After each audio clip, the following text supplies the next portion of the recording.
દાહોદ જિલ્લામાં 80મા સ્વાતંત્ર્ય દિવસની ગૌરવપૂર્ણ ઉજવણી કરાઈ। આ તારીખ 15/8/2026 શનિવારના રોજ બપોર 12 કલાક સુધીમાં દાહોદ જિલ્લાના સુખસર મુકામે જિલ્લા કક્ષાના 80મા સ્વાતંત્ર્ય દિવસની ઉજવણી રાજ્યમંત્રી અને દાહોદ જિલ્લાના સહપ્રભારી મંત્રી પી.સી. બરંડાની અધ્યક્ષતામાં કરવામાં આવી હતી। કાર્યક્રમ દરમિયાન મંત્રી પી.સી. બરંડાના હસ્તે રાષ્ટ્રધ્વજ ફરકાવી રાષ્ટ્રગાનની ગૂંજ વચ્ચે તિરંગાને સલામી આપવામાં આવી હતી। ત્યારબાદ મંત્રી પી.સી. બરંડા, જિલ્લા કલેક્ટર સુરભી ગૌતમ અને ઇન્ચાર્જ પોલીસ અધિક્ષક જગદીશ ભંડારી દ્વારા પરેડનું નિરીક્ષણ કરવામાં આવ્યું હતું। સ્વાતંત્ર્ય દિવસની નિમિત્તે સંબોધન કરતા પી.સી. બરંડાએ દેશની આઝાદી માટે સર્વસ્વ અર્પણ કરનાર સ્વાતંત્ર્ય સેનાનીઓની અને શહીદોને શ્રદ્ધાપૂર્વક યાદ કરવામાં આવ્યા હતા। તેમણે દેશની એકતા, અખંડિતતા અને તેના વિકાસ માટે સૌને સંકલ્પબદ્ધ થવા માટે આહ્વાન કરાયું હતું। તેમણે જણાવ્યું છે કે સ્વતંત્ર માત્ર અધિકાર નહીં પરંતુ દેશ પ્રત્યેની જવાબદારી નિભાવવાનો સંકલ્પ પણ છે। સરકારની વિવિધ લોકકલ્યાણકારી યોજનાઓનો લાભ છેવાડાના લોકો સુધી પહોંચે તે માટે સૌએ સહભાગી બનવું જોઈએ। સાથે જ ખેડૂતોને પ્રાકૃતિક ખેતી અપનાવવા માટે અનુરોધ કરવામાં આવ્યો હતો। 15મી ઓગસ્ટની ઉજવણી દરમિયાન વિવિધ શાળાના વિદ્યાર્થીઓ દ્વારા દેશભક્તિથી ભરપૂર સાંસ્કૃતિક કાર્યક્રમો રજૂ કરવામાં આવ્યા હતા, જેમાં મોડલ સ્કૂલ વાંગડ ફતેપુરાએ પ્રથમ તેમજ કસ્તુરબા ગાંધી બાલિકા વિદ્યાલય બલૈયાએ દ્વિતીય અને નૂતન માધ્યમિક શાળા સુખસરે તૃતીય સ્થાન મેળવ્યું હતું। આ પ્રસંગે મંત્રી પી.સી. બરંડા દ્વારા દાહોદ જિલ્લાના વિકાસ કાર્યો માટે જિલ્લા કલેક્ટરને ₹25 લાખનો ચેક અર્પણ કર્યો હતો। સમારોહ દરમિયાન વિવિધ ક્ષેત્રમાં ઉત્કૃષ્ટ કામગીરી કરનાર વ્યક્તિઓનું સન્માન પણ કરવામાં આવ્યું હતું। ત્યારબાદ શાળા પરિસરમાં વૃક્ષારોપણ કરી કાર્યક્રમનું સમાપન કરાયું હતું। સમગ્ર કાર્યક્રમ દરમિયાન ભારત માતા કી જય અને વંદે માતરમના નાદ સાથે સુખસરનું વાતાવરણ દેશભક્તિમય બની ગયું હતું। આ કાર્યક્રમમાં દાહોદના સાંસદ જસવંતસિંહ ભાભોર, દાહોદ જિલ્લા પંચાયત પ્રમુખ ગમાબેન મોહનિયા, ગરબાડાના ધારાસભ્ય મહેન્દ્રભાઈ ભાભોર, ઇન્ચાર્જ જિલ્લા વિકાસ અધિકારી પ્રતિક જૈન, નિવાસી અધિક કલેક્ટર જે.એમ. રાવળ તેમજ જિલ્લા ગ્રામ વિકાસ એજન્સીના નિયામક પલ્લવી બારૈયા, પ્રાંત અધિકારી મિલિંદ દવે, જાલોદ પ્રાંત અધિકારી એ.કે. ભાટિયા, નાયબ વન સંરક્ષક બ્રિજેશ ચૌધરી અને માર્ગ અને મકાન વિભાગના અધિકારી હેમાનીબેન શાહ સહિત અધિકારીઓ, પદાધિકારીઓ, પોલીસ અને સુરક્ષા દળોના જવાનો, વિદ્યાર્થીઓ તેમજ મોટી સંખ્યામાં નગરજનો પણ ઉપસ્થિત રહ્યા હતા। દાહોદ એલસીબી પોલીસે લીમખેડા વિસ્તારના ચીલાકોટા ખાતેથી 4વ્હીલર ગાડીમાં હેરાફેરી કરાતો વિદેશી દારૂ જપ્ત કર્યો। આ તારીખ 15/8/2026 શનિવારના રોજ વહેલી સવારે 2:05 લીમખેડા પોલીસ સ્ટેશન મથકે ફરિયાદ નોંધાઈ, જ્યાં ફરિયાદના આધારે કહી શકાય કે લીમખેડા પોલીસ સ્ટેશન વિસ્તારમાં દાહોદ એલસીબી પોલીસ સ્ટેશનની ટીમ જ્યારે પેટ્રોલિંગ પર હતા તે દરમિયાન તેઓને ખાનગીરાએ બાતમી મળી હતી કે બે વ્યક્તિઓ જેઓ કે 4વ્હીલર ગાડીની અંદર વિદેશી દારૂ ભરી અને ત્યાંથી ચીલાકોટા તરફથી પસાર થવાના છે। જે બાતમીના આધારે પોલીસ દ્વારા બાતમી સ્થળ પર વોચ ગોઠવવામાં આવી હતી અને ગાડી આવતા તેને રોકી અને તલાશી લેતા કુલ ₹73,608 વિદેશી દારૂ જપ્ત કરાયો હતો। તેમજ ગાડી મળી કુલ ₹8,73,608 મુદ્દામાલ પોલીસે જપ્ત કરી બે વ્યક્તિઓ વિરુદ્ધ ગુનો નોંધી કાયદેસરની કાર્યવાહી હાથ ધરી છે। દાહોદ જિલ્લા ભાજપ કાર્યાલય ખાતે અનુસૂચિત જાતિ મોરચાની બેઠક યોજાઈ। આ તારીખ 15/8/2026 શનિવારના રોજ બપોરે 1 વાગ્યા સુધીમાં દાહોદ જિલ્લા ભાજપ કાર્યાલય ખાતે જિલ્લા પ્રભારી રાજેન્દ્રભાઈ પટેલની અધ્યક્ષતામાં અનુસૂચિત જાતિ મોરચાની બેઠક યોજાઈ। બેઠકમાં દાહોદ જિલ્લા મહામંત્રી મુકેશ ખચ્ચર, અનુસૂચિત જાતિ મોરચાના જિલ્લા પ્રમુખ મનુભાઈ મકવાણા, મહામંત્રી મુકેશ ખાંગુડા અને વિજયભાઈ પીઠાયા સહિત મોરચાના પ્રભારી રમેશભાઈ સોલંકી જેઓ ઉપસ્થિત રહ્યા હતા અને સમરસતા કળશ યાત્રાના સહ ઇન્ચાર્જ ભરતશ્રી માળી, દેવચંદભાઈ પરમાર, ચંદ્રકાંતાબેન ધાનકા, રાજેશભાઈ નાગોરી અને નાનાભાઈ વણકર સહિત જિલ્લાના હોદ્દેદારો અને વિવિધ મંડળના પ્રમુખ અને પ્રભારીઓ પણ ઉપસ્થિત રહ્યા હતા। બેઠકમાં સંત શિરોમણી ગુરુ રવિદાસ મહારાજની 650મી જન્મજયંતિ નિમિત્તે યોજાનારી સમરસતા કળશ યાત્રાનું આયોજન અંગે વિસ્તૃત ચર્ચા કરવામાં આવી હતી। સમરસતા કળશ યાત્રાને સફળ બનાવવા માટે સંગઠનાત્મક આયોજન, વિવિધ મંડળોની જવાબદારીઓ તેમજ કાર્યક્રમને વધુ વ્યાપક બનાવવા અંગે જરૂરી માર્ગદર્શન અને ચર્ચા કરવામાં આવી હતી। બેઠકમાં કાર્યકર્તાઓને યાત્રામાં વધુમાં વધુ લોકોની ભાગીદારી સુનિશ્ચિત કરવા માટે આયોજનબદ્ધ રીતે કામગીરી કરવા માટે સૂચનો આપવામાં આવ્યા હતા। દાહોદ જિલ્લાના વરુણા આશ્રમ શાળામાં વિદ્યાર્થીઓને કીટ વિતરણ કરાયું।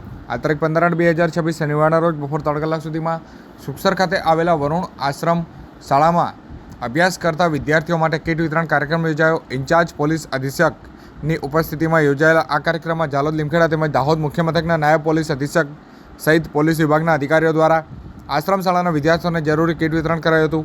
આ પ્રસંગે પોલીસ અધિકારીઓએ વિદ્યાર્થીઓને સાથે સંવાદ કરી તેમના અભ્યાસ અને ભવિષ્ય અંગે પણ પ્રોત્સાહન પૂરું પાડ્યું હતું। આશ્રમ શાળાના વિદ્યાર્થીઓને ઉપયોગી સામગ્રીનું કીટ મળતા વિદ્યાર્થીઓમાં પણ આનંદ જોવા મળ્યો હતો.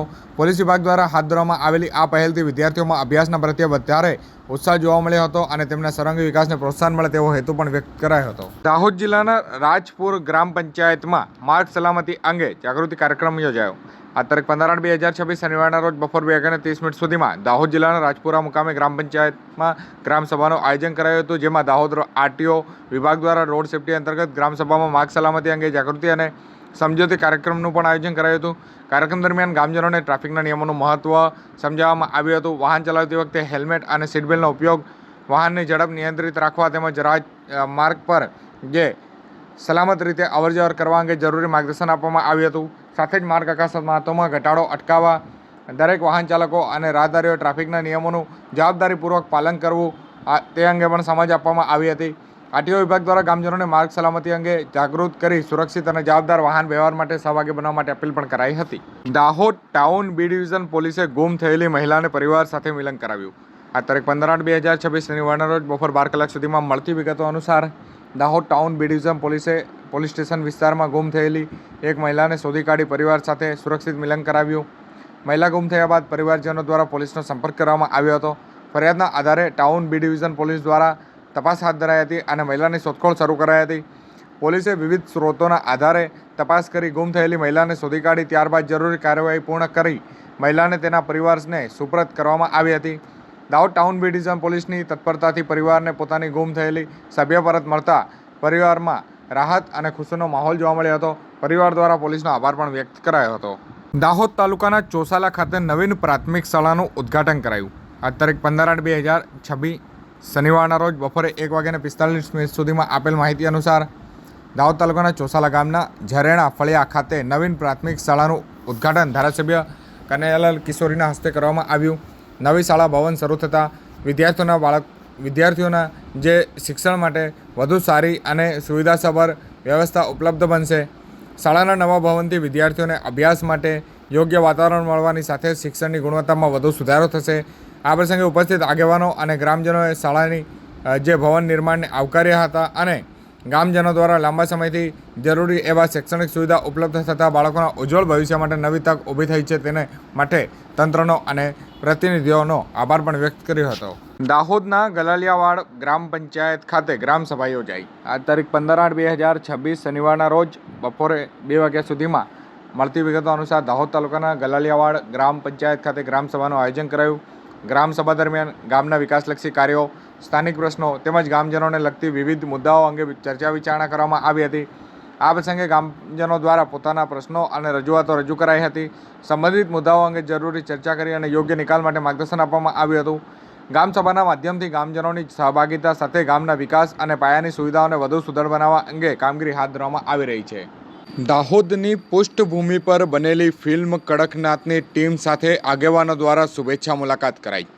આજ તારીખ 15/8/2026 શનિવારના રોજ બપોરે 3 કલાક સુધીમાં દાહોદ જિલ્લાની પૃષ્ઠભૂમિ પર બનેલી ફિલ્મ કડકનાથના ડાયરેક્ટર, મુખ્ય અભિનેતા અને સાથી કલાકારો સાથે દાહોદના સાંસદ જસવંતસિંહ ભાભોર, જાલોદના ધારાસભ્ય મહેશ ભુરિયા, દાહોદના ધારાસભ્ય કનૈયાલાલ કિશોરી સહિત આગેવાનો દ્વારા સ્નેહપૂર્ણ શુભેચ્છા મુલાકાત કરવામાં આવી હતી. આ પ્રસંગે ફિલ્મનું નિર્માણ સાથેની આત્મીય સંવાદ કરી ફિલ્મના વિષય અને નિર્માણ અંગે ચર્ચા કરવામાં આવી હતી. દાહોદ જિલ્લાની પૃષ્ઠભૂમિ પર બનેલી આ ફિલ્મ દ્વારા ભૂતકાળની ઐતિહાસિક ઘટનાઓ તેમજ આદિવાસી સમાજની પરંપરા, રીત રિવાજો અને સંસ્કૃતિ અને ગૌરવશાળી વારસાને લોકો સુધી પહોંચાડવાનો પ્રયાસ કરવામાં આવ્યો છે. મુલાકાત દરમિયાન સ્થાનિક કલાકારોની પ્રતિભાને બિરદાવવામાં આવી હતી અને સમગ્ર ફિલ્મ ટીમને સુંદર કૃતિ બદલ અભિનંદન પાઠવવામાં આવ્યા હતા. સાથે જ ફિલ્મ કડકનાથ વધુમાં વધુ લોકો સુધી પહોંચે અને સફળતાના શિખરો પર સર કરે તેવી શુભેચ્છાઓ પણ વ્યક્ત કરાઈ હતી. દાહોદ જિલ્લાના લીંબડી ગ્રામ પંચાયત ખાતે ગ્રામ સભાનું આયોજન કરાયું. આ તારીખ 15/8/2026 શનિવારના રોજ બપોરે 2 કલાક સુધીમાં મળતી વિગતો અનુસાર ગ્રામ સભા દરમિયાન ગામના વિકાસલક્ષી કામો, સ્થાનિક સમસ્યાઓ તેમજ ગામજનોને લગતી વિવિધ પ્રશ્નો અંગે ચર્ચા વિચારણા કરવામાં આવી હતી. આ પ્રસંગે ગામજનો દ્વારા પોતાના પ્રશ્નો અને રજૂઆતોને રજૂ કરવામાં આવી હતી. સાથે જ ગ્રામ પંચાયતમાં પાયાની સુવિધાઓ વધુ સુધાર બનાવવા તેમજ વિવિધ વિકાસ કાર્યોને વેગ આપવા અંગે જરૂરી ચર્ચા કરવામાં આવી હતી. ગ્રામસભામાં ગામજનોની સહભાગિતા સાથે ગામના વિકાસ અને જનહિતના વિવિધ મુદ્દાઓ પર પ્રાથમિકતા આપી આગળ વધવાની કામગીરી અંગે આયોજન કરવામાં આવ્યું હતું. દાહોદ કોંગ્રેસ સોશિયલ મીડિયા પ્રમુખ તરીકે હુસેન સબીરભાઈ ડુંગરાવાળાની નિમણૂક કરાઈ. આ તારીખ 15/8/2026 શનિવારના રોજ સાંજે 5 કલાક સુધીમાં મળતી વિગતો અનુસાર દાહોદ જિલ્લા કોંગ્રેસ કાર્યાલય ખાતે યુથ કોંગ્રેસ પ્રદેશ ઉપપ્રમુખ સંજય નીનામા અને જિલ્લા કોંગ્રેસના હોદ્દેદારોની ઉપસ્થિતિમાં હુસેનભાઈ સબીરભાઈ ડુંગરાવાળાને દાહોદ શહેર કોંગ્રેસ સોશિયલ મીડિયા પ્રમુખ તરીકેની જવાબદારી સોંપવામાં આવી છે. આ પ્રસંગે નવનિયુક્ત શહેર કોંગ્રેસ સોશિયલ મીડિયા પ્રમુખને હોદ્દેદારો દ્વારા શુભેચ્છાઓ પાઠવવામાં આવી હતી. સોશિયલ મીડિયા માધ્યમથી કોંગ્રેસની વિચારધારા, સંગઠનની કામગીરી તેમજ જનહિતના વિવિધ મુદ્દાઓને લોકો સુધી વધુમાં વધુ અસરકારક રીતે પહોંચાડવા માટે નવી જવાબદારી મહત્વપૂર્ણ માનવામાં આવી રહી છે. દાહોદ મુકામેથી મોબાઈલ ચોરી થતાં પોલીસ ફરિયાદ નોંધાઈ. આ તારીખ 15/8/2026 શનિવારના રોજ સવારે 11:05 Dahod B division police station મથકે ફરિયાદ નોંધાઈ. જે ફરિયાદના આધારે કહી શકાય કે ગત તારીખ 7/5/2026 સવારના 9 કલાકના અરસામાં આ ઘટના બની, જેને લઈને આજે ફરિયાદ નોંધાઈ હતી. મોબાઈલ માલિક બહેન છે, જેઓ કે તેઓ પોતાના ઘરેથી નીકળ્યા હતા અને નોકરી પર જતી વખતે વેળાએ મોબાઈલ ફોન ક્યાંક પડી ગયો હતો. ત્યારબાદ આજુબાજુમાં ફોનની તપાસ પણ કરવામાં આવી હતી, પરંતુ ફોન ન મળતા તેઓ દ્વારા પોલીસને જાણ કરાઈ હતી અને પોલીસ દ્વારા ફરિયાદ નોંધી કાયદેસરની કાર્યવાહી હાથ ધરવામાં આવી છે.